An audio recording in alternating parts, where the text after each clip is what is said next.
भारतीय दर्शन में एक ऐसी अवधारणा है जो जीवन और मृत्यु के चक्र को गहराई से समझाती है।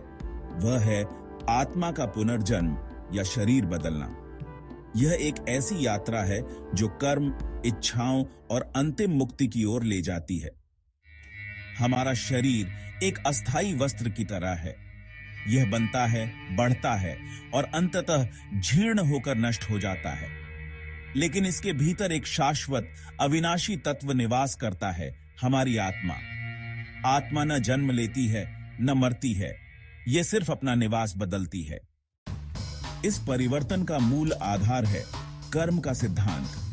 हम जो भी कार्य करते हैं, शारीरिक, मानसिक या वाचिक, वे सभी अपने साथ कुछ परिणाम लेकर आते हैं। ये कर्म हमारे साथ एक अदृश्य निशान या ऊर्जा के रूप में जुड़ जाते हैं।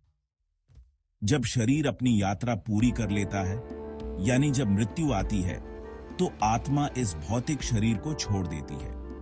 यह ऐसा है जैसे हम पुराने, फटे हुए कपड़ों को उतार कर रख देते हैं। आत्मा अपने साथ केवल अपने सूक्ष्म शरीर और अपने कर्मों के संस्कारों को ले जाती है।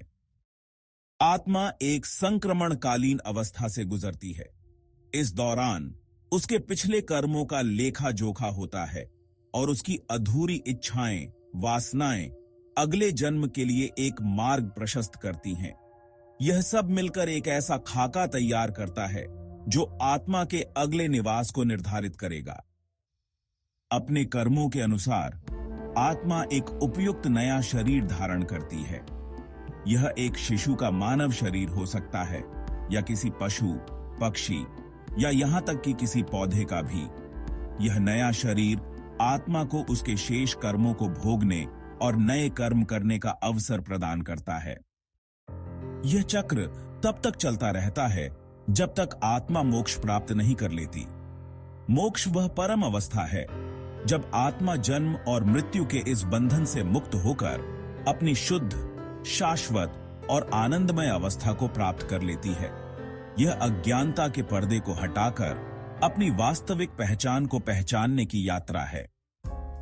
तो आत्मा का शरीर बदलना सिर्फ एक अंत नहीं, बल्कि एक नए आरंभ की प्रक्रिया है।